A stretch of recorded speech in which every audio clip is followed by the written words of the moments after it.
11મા દિવસે ભોજ રાજા શુભ ચોઘડીએ સિંહાસન ઉપર બેસવા જાય છે, ત્યાં પૂતળી બાળાએ ભોજ રાજાને સિંહાસન ઉપર બેસવા જતા અટકાવી બોલી, સબૂર રાજા, આ સિંહાસન વિક્રમ રાજાનું છે. તેના જેવા પરાક્રમી અને પરોપકારી રાજા જ આ સિંહાસન ઉપર બેસી શકે. આમ કહી તેણે રાજાના કહેવાથી વિક્રમ રાજાના પરાક્રમને પરોપકારની નવી વાર્તા કહેવી શરૂ કરી. અલ્પવિરામ. ઉજ્જૈની નગરીમાં થોડા દિવસથી ચોરીની બૂમો વધતી જતી હતી. એક દિવસ શ્રાવણ માસની ઘનઘોર રાતે ઉજ્જૈની નગરીના બધા માણસો ભરનિંદરમાં હતા, પશુપંખીઓ પણ જંપી ગયા હતા. એવા એક દિવસે વિક્રમ રાજા છુપા વેશે નગરમાં ફરવા નીકળ્યા. તેમણે ભીલનો વેશ ધારણ કર્યો. તેઓ ફરતામ ફરતા નગરના દરવાજા બહાર એક ઝાડ નીચે 4 ચોરને કનીક ગુપચુપ વાતો કરતા સાંભળ્યા. રાજાને કનીક શંકા જતાં તેમણે પોતાની વિદ્યાના પ્રતાપે અદશ્ય થઈ ચોરોની નજીક ગયા. અલ્પવિરામ. 4 ચોર અંદરોઅંદર એક મોટી ચોરી કરવાની વાતો કરતા હતા, જેનાથી કાયમી ગરીબી દૂર થઈ જાય અને આખી જિંદગીનું દળદર ફીટી જાય.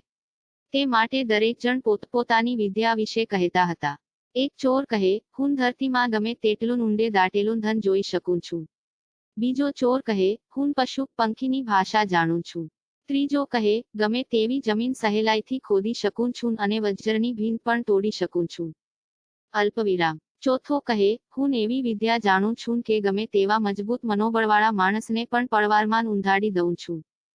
અલ્પવિરામ. 4 ચોરોની કળા ચોરીના કામમાં ખૂબ જ ઉપયોગી હતી, તેથી 4 જણે ઉજ્જૈની નગરીમાં જ મોટી ચોરી કરવાનું નક્કી કર્યું.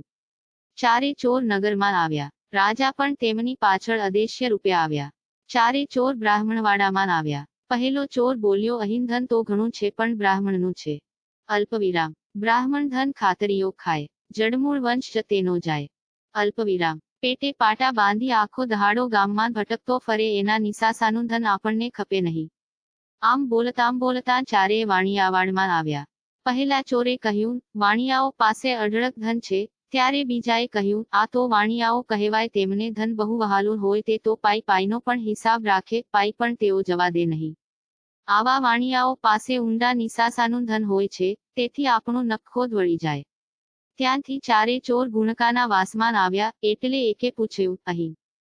અલ્પવિરામ. ના રે ભાઈ, પૈસા ખાતર પોતાનું શરીર દેખાડનારને ત્યાં તો ચોરી કરે શો લાભ? હજી ચાલો આગળ. અલ્પવિરામ. ચોર આગળ જાય છે. ભાટવાડો આવ્યો એટલે બધાએ પહેલા ચોરને પૂછ્યું ત્યારે તે બોલ્યો, અહીં ધન તો ઘણું છે, પણ જેઓ પૈસા માટે બાપા કહેનારને ત્યાં તો વળી ખાતર શી રીતે પડાય? તેનો માલ લઈએ તો કોડ નીકળ્યા વગર ના રહે, માટે આગળ ચાલો. અલ્પવિરામ. ત્યાંથી નીકળી 4 ચોર સુથારવાડ કારીગરના વાડામાં આવ્યા.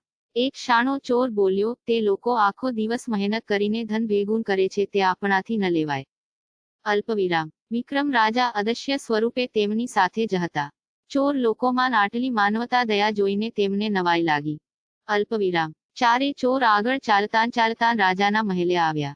રાજા પણ ચોરોની પાછળ અદેશ્ય સ્વરૂપમાં આવ્યા. બધાએ છેલ્લે હવે રાજાના મહેલમાં જ ચોરી કરવાનું નક્કી કરી લીધું. પહેલા ચોરે કહ્યું, રાજાનું અઢળક ધન તેના શયનખંડના પલંગના પાયા હેઠળ છે. ત્યાં 4 કળશમાં ધન પડેલું છે. ચોરો મહેલ આગળ આવ્યા. રાજા પણ મનમાં હસતાં અદશ્ય સ્વરૂપે તેમની પાછળ જ હતા. મહેલની 4 બાજુ પહેરેગીરો ખુલ્લી તલવાર સાથે પહેરો ભરતા હતા. ચોથા ચોરે પોતાની વિદ્યાથી બધા જ પહેરેગીરો તેમજ સિપાહીઓને ઊંઘતા કરી દીધા અને 4 રાજાના શયનખંડમાં આવ્યા. અલ્પવિરામ. પછી ત્રીજો ચોર, જે ગમે તેવી જમીન આસાનીથી ખોદવાની વિદ્યા જાણતો હતો, તેણે રાજાનો પલંગ ખસેડીને પોતાની વિદ્યાથી જમીન ખોદી કાઢી અને અંદરથી 4 કળશ કાઢ્યા. 4 ચોર એક કળશ લઈને મહેલમાંથી નીકળી ગયા. રાજા પણ અદશ્ય સ્વરૂપે તેમની પાછળ ગયા. અલ્પવિરામ. ચાલતાં 4 ચોર નગર બહાર નીકળ્યા હશે કે તળાવના કાંઠે એક શિયાળ કૂતરાને કનીક કહેતું હતું કે, અલ્યા શ્વાન, તું કેવો નિમકહરામ છે. ચોરો રાજમહેલમાંથી ચોરી કરીને જાય છે, છતાં તું કેમ ભસતો નથી? અલ્પવિરામ. ત્યારે કૂતરો બોલ્યો, માલનો ધણી જ ચોર લોકોની સાથે છે, પછી ભસુકોને? અલ્પવિરામ. આ વાત વનચરની ભાષા જાણનાર ચોરે સાંભળી. તેણે બધાને ચેતવી દીધા અને કહ્યું, ભાઈઓ, ધનનો માલિક ધનને જોઈ રહ્યો છે. તે આપણી બુરી હાલત કરશે. માટે આપણે આપણા ગુપ્ત સ્થળે જવું નથી. બીજે ક્યાં આ 4 કળશને છુપાવી દઈએ. અલ્પવિરામ. 4 ચોરો ચેતી ગયા. તેઓ એક પર્વતની ગુફામાં ગયા અને ત્યાં ખાડો ખોદી કળશ દાટી દીધા અને 2 દિવસ પછી બધું ટાળવું પડશે એટલે ધન કાઢી જઈશું. આમ વિચાર કરી ચારેય અલગ અલગ દિશામાં જતા રહ્યા. અલ્પવિરામ. રાજા પણ અદેશ્ય સ્વરૂપે તેમની સાથે જ હતા. તેઓ મૂંઝાયા કે હવે ચારમાંથી કયા ચોરને પકડવો. જો ચારમાંથી એક ચોરને પકડવા જાય તો બીજા 3 આવી કળશને કાઢી જાય. આમ વિચારી તેઓ આખી રાત કળશની ચોકી કરતા રહ્યા. અલ્પવિરામ. સવાર થયું. રાજા પોતાના મહેલમાં આવી સૂઈ ગયા. બીજી બાજુ પહેરેગીરો જાગ્યા ત્યારે ખબર પડી કે મહેલમાં રાજાના શયનખંડમાં ચોરી થઈ. બધા સિપાહીઓએ આ જાણ્યું ત્યારે તેઓએ ચારે બાજુ દોડાદોડ કરી મૂકી. થોડી વારમાં તો આખા ગામમાં આ વાત પ્રસરી ગઈ. આ વાત રાજાને કાને આવી પણ તેઓ નિશ્ચિત રહ્યા કારણ તેઓ ચોરી વિશે જાણતા જ હતા. તેમણે કોઈને ઠપકો પણ આપ્યો નહીં. અલ્પવિરામ. મધરાત થતાં વિક્રમ રાજા એક વહેલને 2 બળદ જોડી પેલી ગુફામાં ગયા ને ત્યાં ઘટેલા ચારે કળશને કાઢી વહેલમાં નાખી નગર તરફ પાછા વળ્યા. રસ્તામાં એક કૌતુક થયું. 2 વૃદ્ધો ને 2 જુવાનો ચોંધાર આંસુએ રોતા રાજાને સામા મળ્યા. એમને રસ્તામાં આવી રીતે રોતા જોઈ રાજાએ વહેલ ઊભી રાખીને તેમને પૂછ્યું, ભાઈઓ, તમે કોણ છો? આમ અડધી રાતે અહીં ઊભા રહી કેમ રડો છો? અલ્પવિરામ. પેલા ચારેય નિસાસો નાખતાં કહ્યું, ભાઈ, રડવાનું કારણ જાણી તું શું કરીશ? તું તારે રસ્તે જા. અલ્પવિરામ. વિક્રમ રાજાએ તેમને પોતાની ઓળખાણ આપી ત્યારે એક વૃદ્ધ બોલ્યો, અન્નદાતા, અમે ગરીબ બ્રાહ્મણ છીએ. અમારા દીકરાના લગ્ન થોડા જ દિવસમાં થવાના છે. મારા વેવાઈ લગ્ન માટે ખૂબ જ ઉતાવળ કરે છે. પરંતુ અમારી પાસે લગ્ન કરવા જેટલું ધન નથી. હું હવે લગ્નની તૈયારી કેવી રીતે કરું? ધનની માગણી ઘણા પાસે કરી પણ બધા અમને ના પાડે છે. સાથે સાથે અમારી ઇજ્જત ઉઘાડી પાડે છે. માટે અમે આ નગર છોડી જઈએ છીએ. અમને નગર છોડતા ખૂબ જ દુઃખ થાય છે એટલે અમે બધા રડીએ છીએ. અલ્પવિરામ. વિક્રમ રાજાને તેમના પર દયા આવી. તેમણે વહેલમાં પડેલા એક કળશમાંથી થોડું ધન વૃદ્ધને આપ્યું પરંતુ તેને આટલા ધનથી સંતોષ થયો નહીં. તેણે રાજાને કહ્યું, મહારાજ, તમારે વળી ધનની ક્યાં ખોટ છે? આટલા ધનથી શું થવાનું? જો તમારે ધન આપવું હોય તો આ ચારે કળશ અમને આપી દો જેથી આખી જિંદગીની અમને શાંતિ થઈ જાય. અલ્પવિરામ. રાજાએ વિના સંકોચે હસતાં ચારે કળશ તેમને આપ્યા અને ખાલી વહેલે મહેલે આવ્યા. અલ્પવિરામ. બ્રાહ્મણો કળશ લઈને ઘેર ગયા અને ઘરના એક ખૂણામાં ચારે કળશને દાટી દીધા. વિક્રમ રાજા પોતાના મહેલે ગયા અને પ્રધાન, ખજાનચી, સેનાપતિ વગેરેને બોલાવી કળશની ચોરી વિશે તમામ હકીકત જાહેર કરી દીધી. પછી બધાને શાંતિ થઈ. ત્યારે બ્રાહ્મણે તો લગ્નની તૈયારીઓ કરવા માંડી. તેણે ગામથી પોતાના સગાનવહાલાને તેડાવવા માણસો પણ મોકલી દીધા. ઘરને પણ શણગારવા માંડ્યું. તોરણો બંધાવ્યા. બ્રાહ્મણને બધી તૈયારીમાં 2 દિવસ નીકળી ગયા.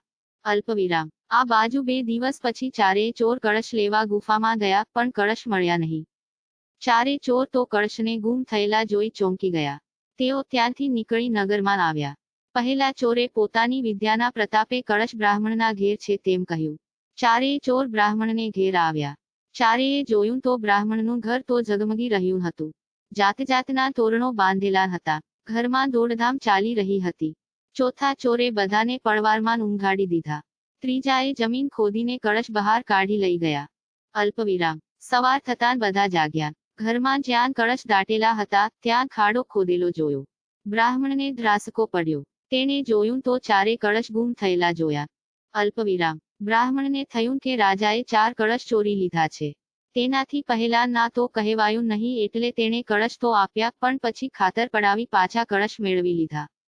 તેણે તો આપણું નાક કાપી લીધું. અલ્પવિરામ. ચારે બ્રાહ્મણો રડતાં વિક્રમ રાજાના મહેલે આવ્યા. તેમાંનો એક ગુસ્સામાં આવી રાજાને એલફેલ બોલવા લાગ્યો. બ્રાહ્મણ બોલ્યો, હે પાખંડી, તમે અમને ધન આપ્યું એટલે અમે ગામે ગામ નોંતરાન દીધા, સગાનવહાલાને તેડાવ્યા. જો તમારે ધન પડાવી લેવું હતું તો આપ્યું શા માટે? હવે અમારી લાજ શી રીતે રહેશે? હવે તો અમારે મર્યા સિવાય છૂટકો નથી. અમે તો ચારેય જણ તમારે મહેલે આપઘાત કરીશું. પછી તો તમને શાંતિ વળશે ને? અલ્પવિરામ. રાજા તો બ્રાહ્મણના આવા હલટભર્યા શબ્દ સાંભળી ડઘાઈ ગયા. તેમને તો બ્રાહ્મણની વાતમાં કની સમજ પડી નહીં. એટલે તેઓ બોલ્યા, હે ભૂદેવો, એવું તો મેં શું કર્યું છે કે આજે આપને આટલા હલકા શબ્દો બોલવા પડ્યા? અલ્પવિરામ. એક બ્રાહ્મણે કહ્યું, તમે મારા ઘરમાં ચોરી કરાવી કળશ પાછા લઈ લીધા. હવે હું મારા દીકરાના લગ્ન કેવી રીતે કરું? અલ્પવિરામ. રાજા બધી વાત સમજી ગયા. તેઓ બોલ્યા, હે ભૂદેવો, તમે મને ખોટું સમજો છો. હું આપેલું ધન કદી પાછું નથી લેતો. જો તમારે બીજું ધન જોઈતું હોય તો મારો ભંડાર ઉધાડી આપું છું. તેમાંથી તમારે જોઈએ તેટલું ધન લઈ લો. અલ્પવિરામ. એક બ્રાહ્મણે કહ્યું, તમે ફરી કળશની માફક આ ધન પાછું તો નહીં લો ને? નહીં તો અમારું શું થશે? હવે તો લગ્નનો દિવસ પણ નજીક આવી ગયો છે. હજી ઘણી તૈયારીઓ પણ કરવાની બાકી છે. અલ્પવિરામ. રાજાએ કહ્યું, હે ભૂદેવો, હું તમને વચન આપું છું કે આ ચારેય કળશ 12 દિવસમાં તમને પહોંચાડી દઈશ. હાલ તો તમે આ ધન લઈ જાઓ ને લગ્નનું કામ પતાવો. અલ્પવિરામ. કળશ 4 આપું અમો, વાટ જુઓ દિન 12 પેદા કરું દિને 12માં, મનાવું તમમન. અલ્પવિરામ. આમ ઘણું સમજાવ્યા ત્યારે બ્રાહ્મણો માન્યા ને ધન લઈને ઘેર ગયા.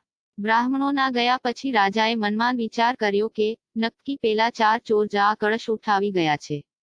એ ચોરને પકડવા રાજાએ જોરશોરથી તપાસ કરાવી. પ્રધાને પણ એક અમલદારની મારફત તપાસ કરાવી. રાજા પણ ગુપ્તવેશે ચોરોની શોધમાં નીકળી પડ્યા. સતત 10 દિવસ સુધી તેમણે ચોરોની શોધ કરી. છેવટે આ ચારે ચોરોની ટોળકીને રાજાએ પકડી પાડી અને તેમને પોતાની ઓળખાણ આપી અને કળશની ચોરી વિશેની બધી હકીકત કહી સંભળાવી. તેથી ચારેય ચોર અચંબામાં પડી ગયા. અલ્પવિરામ. રાજાએ ચારેય જણને પૂછ્યું, ભાઈઓ, તમારે જીવનમાં એવું તે શું બન્યું કે તમારે ચોર થવું પડ્યું? ચારેય જણે પોતે ચોર કેમ બન્યા તે વિશે પોતાની વિતક કથા કહી સંભળાવી. અલ્પવિરામ. ચોરોના સાચા બોલવા ઉપર રાજા પ્રસન્ન થઈ ગયા. તેમણે કહ્યું, તમે ચારે જણ પોતપોતાની વિદ્યાની વાત કરી બધી જગ્યાએ ચોરી કરવા ફર્યા અને અંતે મહેલે ચોરી કરી. તમે કળશ ગુફામાં દાટી દીધા ત્યાં સુધી હું તમારી સાથે જ અદૃશ્ય સ્વરૂપે હતો. તમે કળશ દાટી છૂટા પડ્યા પછી આખી રાત હું તે કળશની ચોકી કરતો બેઠો હતો કે તમે જરૂર પાછા લેવા આવશો, પણ સવાર સુધી તમે ત્યાં પાછા આવ્યા નહીં. મેં જોયું કે તમે ચોર છો, છતાં તમારામાં માનવતા છે, દયા છે. વળી તમે દરેક પોતપોતાની વિદ્યામાં પારંગત પણ છો. તમે આ વિદ્યાનો સદુપયોગ કરો અને સારા માણસ બનો. મેં પેલા બ્રાહ્મણોને 4 કળશ પાછા આપવાનું વચન આપ્યું છે. તેથી તમે મને તે કળશ પાછા આપો. અલ્પવિરામ. ચારેય રાજાની ઉદારતા જોઈને એક કળશ માથે ઉપાડી વિક્રમ રાજા પાસે આવ્યા. એટલે વિક્રમ રાજા તેમને પેલા બ્રાહ્મણોને ઘેર લઈ ગયા. વિક્રમ રાજા સાથે 4 ચોરને આવેલા જોઈને ચારેય બ્રાહ્મણોએ વિક્રમ રાજાની માફી માગી અને કહ્યું, અન્નદાતા, અમને માફ કરો. ધનની લાલચમાં અમે તમને ગમે તેવા હલકા શબ્દો બોલ્યા. હવે તમે આ કળશ પાછા મહેલે લઈ જાઓ. તમે આપેલું ધન અમારા દીકરાના લગ્ન માટે પૂરતું છે. આ કળશો તો તમારા મહેલમાં જ શોભે. અલ્પવિરામ. વિક્રમ રાજાએ કહ્યું, હે ભૂદેવો, મને તમારા બોલવા ઉપર જરાય દુઃખ નથી. લોકોનું બોલવું સાંભળવા બેસું તો મારાથી એક પણ સારું કાર્ય થઈ શકે નહીં. હું તો દરેકના ભલાઈનું કાર્ય કરવા જ બેઠો છું. હવે તમારે લગ્ન પ્રસંગ આનંદથી ઉજવો અને કાની પણ મદદની જરૂર પડે તો અવશ્ય મારી પાસે આવજો.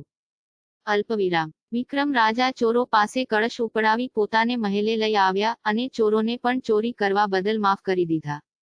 તેમણે દરેક ચોરને ચોરીનો ધંધો મૂકી પ્રામાણિક ધંધો કરવાની ભલામણ કરી. તેમણે દરેક ચોરને 1000 સોનામહોર આપી વિદાય કર્યા. અલ્પવિરામ. રાજાના આવા વર્તનથી ચોરોનું પણ હૃદય પરિવર્તન થયું અને તેઓ સોનામહોરોથી પોતાનો નાનો ધંધો શરૂ કરી જિંદગી સુખમય રીતે વિતાવી. અલ્પવિરામ. બાળા પુતળીએ વાર્તા પૂરી કરીને કહ્યું, હે ભોજ રાજા, વિક્રમ રાજા આવા પરગજુને વિદ્યાપારખુ હતા. તેમના જેવા રાજા જ આ સિંહાસન પર બેસી શકે. આમ કહી બાળા પુતળી સરળ કરતી આકાશમાં ઉડી ગઈ.